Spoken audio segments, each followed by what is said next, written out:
ದೇಶದಾದ್ಯಂತ ಮತಗಳವು ವಿಚಾರಕ್ಕೆ ಸಂಬಂಧಪಟ್ಟಂತೆ ಕಾಂಗ್ರೆಸ್ ದೊಡ್ಡ ಮಟ್ಟದ ಹೋರಾಟವನ್ನ ಮಾಡ್ತಾ ಇದೆ. ಬಿಜೆಪಿ ಚುನಾವಣಾ ಆಯೋಗದ ವಿರುದ್ಧ ಮುಗಿಬೀಳ್ತಾ ಇದೆ. ಈ ಸಂದರ್ಭದಲ್ಲಿಯೇ ಆಳಂದ ವಿಧಾನಸಭಾ ಕ್ಷೇತ್ರದ ಓಟು ಚೋರಿ ಪ್ರಕರಣಕ್ಕೆ ಸಂಬಂಧಪಟ್ಟಂತೆ ಮಹತ್ವದ ತಿರುವು ಸಿಗ್ತಾ ಇದೆ.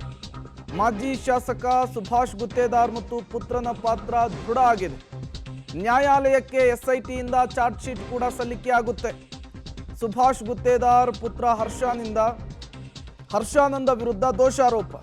ಕೋರ್ಟ್ಗೆ 22,000 ಪುಟಗಳ ದೋಷಾರೋಪ ಪಟ್ಟಿ ಸಲ್ಲಿಕೆಗೆ ಸಿದ್ಧತೆ. ಚಾರ್ಜ್ ಶೀಟ್ನಲ್ಲಿ 7 ಮಂದಿ ಆರೋಪಿಗಳು ಅಂತ ಹೇಳಿ ಉಲ್ಲೇಖವಾಗಿದೆ. 5,994 ಮತಗಳನ್ನು ಅಳಿಸಿ ಹಾಕೋದಕ್ಕೆ ಕಾಲ್ ಸೆಂಟರ್ ಅನ್ನ ಬಳಕೆ ಮಾಡಿಕೊಂಡಿರೋದು ಗೊತ್ತಾಗಿದೆ. ಮತ ಕಳವಿಗೆ ಮಾಜಿ ಶಾಸಕರು ಹಣ ಕೂಡ ಪಾವತಿ ಮಾಡಿರೋದು ಎಸ್ಐಟಿ ತನಿಖೆ ಮೂಲಕ ಗೊತ್ತಾಗಿದೆ. ಈ ಕೃತ್ಯದಲ್ಲಿ ತಂದೆ ಮಗ ಪ್ರಮುಖ ಆರೋಪಿಗಳು ಅಂತ ಹೇಳಿ ಎಸ್ಐಟಿ ಉಲ್ಲೇಖ ಮಾಡಿದೆ. ಓಟು ಚೋರಿ ಯತ್ನ ಆರೋಪವನ್ನ BR ಪಾಟೀಲ್ ಹಾಲಿ ಶಾಸಕರು ಮಾಡಿದ್ರು. ನಾಳಿನ ಓಟು ಚೋರಿ ಪ್ರತಿಭಟನೆಗೆ ಕಾಂಗ್ರೆಸ್ಗೆ ಇದೇ ಬಹುದೊಡ್ಡ ಅಸ್ತ್ರವಾಗುವಂತಹ ಸಾಧ್ಯತೆ ಇದೆ. ಈಗಾಗಲೇ ನಿರೀಕ್ಷಣಾ ಜಾಮೀನನ್ನು ಪಡೆದು ತಂದೆ ಮತ್ತು ಮಗ ಹೊರಗಿದ್ದಾರೆ. ಅವರಿಗೆ ಚಾರ್ಜ್ ಶೀಟ್ ಅಂದರೆ ಎಸ್ಐಟಿ ಸಲ್ಲಿಸ್ತಾ ಇರುವಂತಹ ದೋಷಾರೋಪ ಪಟ್ಟಿ ಅತಿ ದೊಡ್ಡ ಸಂಕಷ್ಟವನ್ನು ತಂದಿಡುವಂತಹ ಸಾಧ್ಯತೆ ಇದೆ.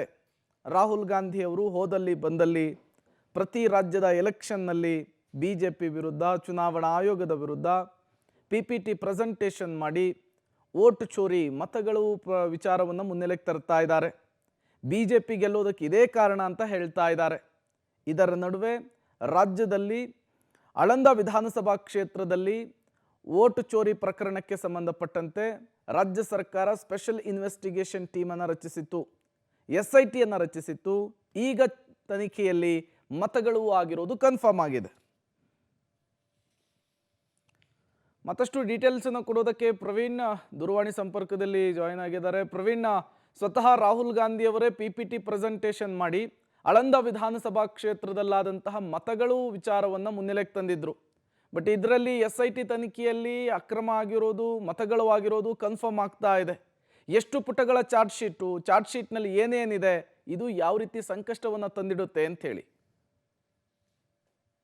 ದೇಶದಲ್ಲೇ ಮೊದಲ ಬಾರಿ 2023ರಲ್ಲಿ ಆಳಂದ ವಿಧಾನಸಭಾ ಚುನಾವಣೆಯಲ್ಲಿ ಮತಗಳ್ಳತನ ಆಗಿತ್ತು ಅಂತ ಹೇಳಿ ರಾಹುಲ್ ಗಾಂಧಿ ಆರೋಪವನ್ನು ಮಾಡಿದ್ರು. ಮತ್ತು ಆ ಸಂದರ್ಭದಲ್ಲಿ ದಾಖಲಾದಂತಹ ಪ್ರಕರಣವನ್ನು ಸರಿಯಾಗಿ ಸಮರ್ಪಕವಾಗಿ ಚುನಾವಣಾ ಆಯೋಗದವರು ಯಾವುದೇ ಕಾರಣಕ್ಕೂ ಕೂಡ SIT CID ಅವರಿಗೆ ಒಂದು ಸಮಂಜಸವಾದಂತಹ ಉತ್ತರಗಳನ್ನು ಕೊಡ್ತಾ ಇಲ್ಲ ಅಂತ ಹೇಳಿ ಒಂದು ಗಂಭೀರ ಆರೋಪವನ್ನು ಮಾಡಿದ್ರು. ಅದಾದ ಬಳಿಕ ರಾಜ್ಯ ಸರ್ಕಾರ ಏನಂದ್ರೆ SITಗೆ ಒಂದು ರಚಿಸಿ ಆಳಂದ ವಿಧಾನಸಭಾ ನಡೆದಂತಹ ವೋಟ್ ಚೋರಿ ಪ್ರಕರಣವನ್ನು ತನಿಖೆಗೆ ನೀಡಿತ್ತು. ಈಗ ಸುಮಾರು 4 ತಿಂಗಳ ಕಾಲ ಸುದೀರ್ಘ ತನಿಖೆ ನಡೆಸಿದಂತಹ ಒಂದು SIT ತಂಡ ಏನಂದ್ರೆ ಒಟ್ಟು 6,018 ಮತಗಳು ಏನು ಡಿಲೀಟ್ ಆಗಿದ್ದಾವೆ ಎಂಬ ಆರೋಪವನ್ನು ಮಾಡಿದ್ರು. ಅವರ ಒಂದು ಪ್ರತಿಯೊಬ್ಬರ ಒಂದು ಹೇಳಿಕೆಗಳನ್ನು ಈಗಾಗಲೇ ದಾಖಲಿಸಿಕೊಂಡು ಸುಮಾರು 2,200ಕ್ಕೂ ಹೆಚ್ಚು ಪುಟಗಳಲ್ಲಿ ಏನಂತಂದ್ರೆ ಈ ಒಂದು SIT ಏನಂದ್ರೆ ಈಗಾಗಲೇ ಬೆಂಗಳೂರಿನ ಒಂದು ಜನಪ್ರತಿನಿಧಿಗಳ ನ್ಯಾಯಾಲಯಕ್ಕೆ ಒಂದು ಚಾರ್ಜ್ ಶೀಟ್ ಅನ್ನು ಸಲ್ಲಿಕೆ ಮಾಡಿದೆ. ಆ ಚಾರ್ಜ್ ಶೀಟ್ ನಲ್ಲಿ ಪ್ರಮುಖವಾಗಿ ಬಿಜೆಪಿಯ ಮಾಜಿ ಶಾಸಕರಾದಂತಹ Subhash Guttedar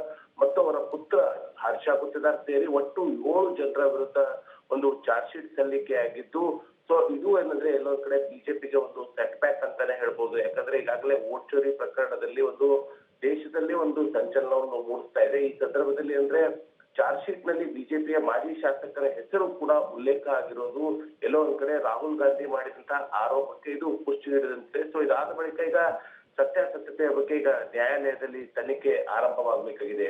Prem. Okay, thank you Praveen Reddy ತಮ್ಮೆಲ್ಲ ಮಾಹಿತಿಗಾಗಿ.